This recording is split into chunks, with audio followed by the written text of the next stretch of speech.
brushes. I'm gonna have to figure out a kind of catchphrase or something.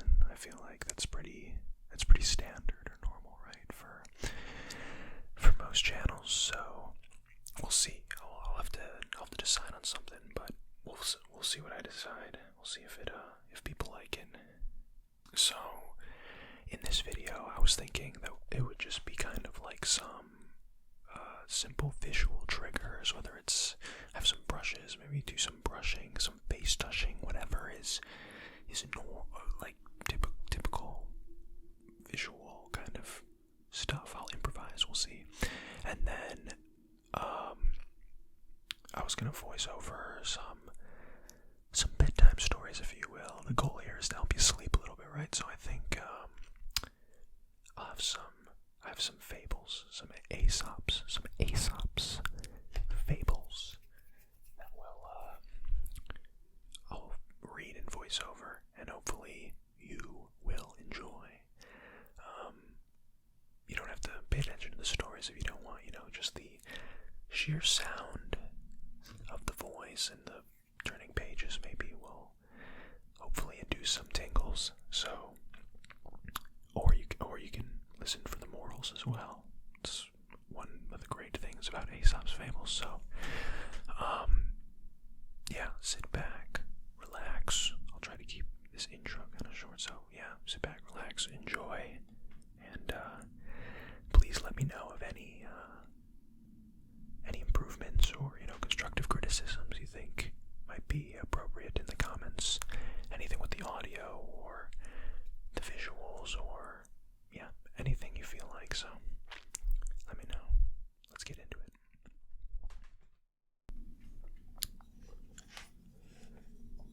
it. Aesop's Fables. Number 1. The Fox and the Grapes.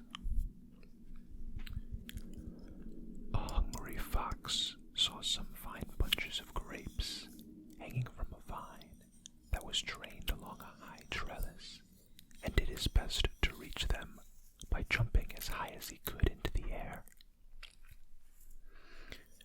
But it was all in vain, for they were just out of reach, so he gave up trying and walked away with an air of dignity and unconcern, remarking, "I thought those grapes were ripe, but I see now they are quite sour." Moral: it is easy to despise what you cannot get. Number 2. The Goose that laid the golden eggs. A man and his wife had the good fortune to possess a goose which laid a golden egg every day. Lucky though they were, they soon began to think they were not getting rich fast enough, and imagining the bird must be made of gold inside, they decided to kill it in order to secure the whole store of precious metal at once. But when they cut it open, they found it was just like any other goose. Thus, they never got rich all at once as they had hoped, nor enjoyed any longer the daily addition to their wealth. Moral: much wants more and loses all.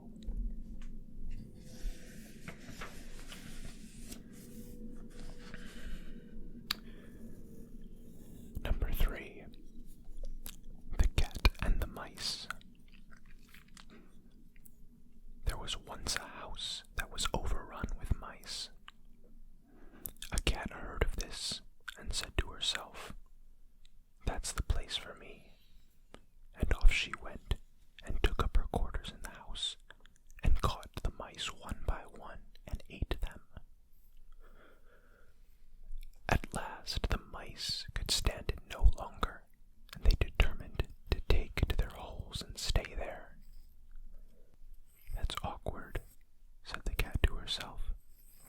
"The only thing to do is to coax them out by a trick." So she considered a while, and then climbed up the wall, and let herself hang down by her hind legs from a peg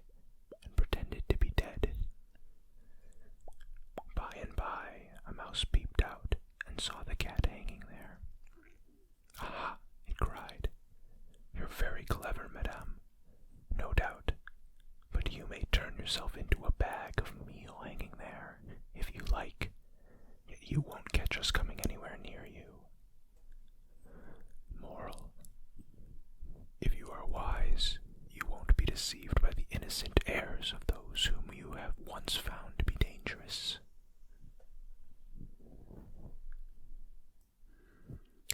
Number 4.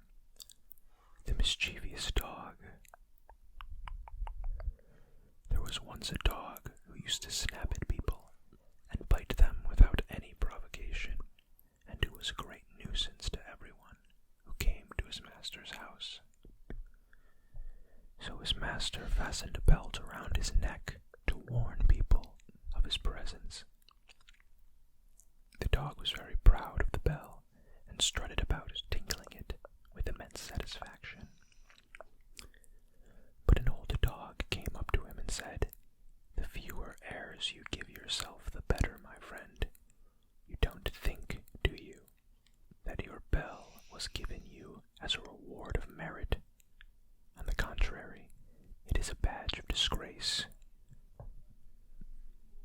Moral: notoriety is often mistaken for fame. Number 5. The charcoal burner and the fuller.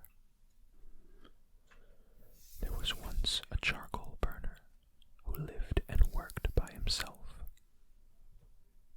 A fuller, however, happened to come and settle in the same neighborhood, and the charcoal burner, having made his acquaintance, and finding he was an agreeable sort of fellow, asked him if he would come and share his house.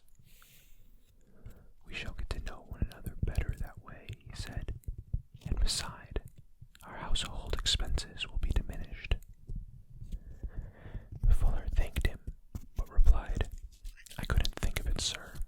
Why, everything I take such pains to whiten would be blackened in no time by your charcoal." Moral: like will draw like.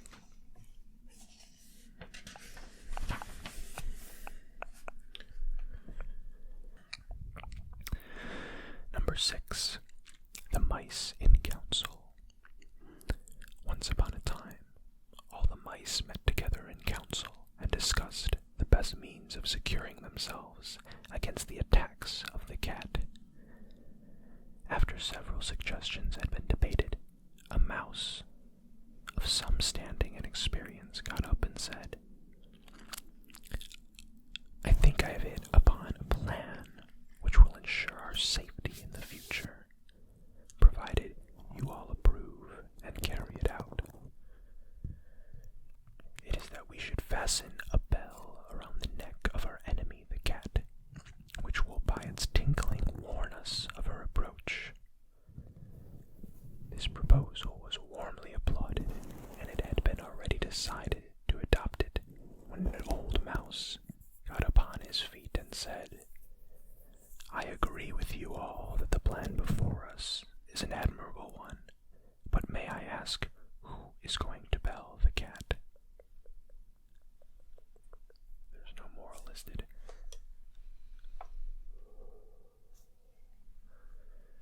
Number 7. The bat and the weasels. A bat fell to the ground and was caught by a weasel, and was just going to be killed and eaten when it begged to be let go. The weasel said he couldn't do that because he was an enemy of all birds on principle. "Oh, but," said the bat, "I'm not a bird at all. I'm a mouse." "So you are," said the weasel. "Now I come to look at you." And he let it go. Some time after this, the bat was caught in just the same way by another weasel, and as before begged for its life. "No," said the weasel, "I never let a mouse go by any chance." "But I'm not a mouse," said the bat. "I'm a bird." "Why, so you are," said the weasel, and he too let the bat go. Moral: look and see which way the wind blows before you commit yourself.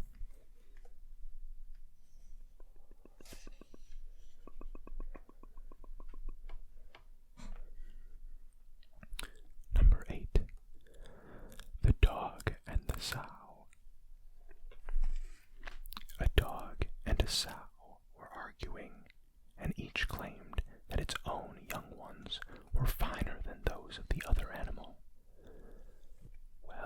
said the sow at last. "Mine can see, at any rate, when they come into the world, but yours are born blind." There's no moral with it. Number 9. The Fox and the Crow. A crow was sitting on a branch of a tree with a piece of cheese in her beak when a fox observed her and set his wits to work to discover some way of getting the cheese. Coming and standing under the tree, he looked up and said, "What a noble bird I see above me. Her beauty is without equal, the hue of her plumage exquisite. If only her voice is as sweet as her looks are fair, she ought without doubt to be the queen of the birds." The crow was hugely flattered by this, and just to show the fox that she could sing, she gave a loud caw. Down came the cheese, of course, and the fox, snatching it up, said, "You have a voice, madame, I see. What you want is wits." Moral: do not trust flatterers.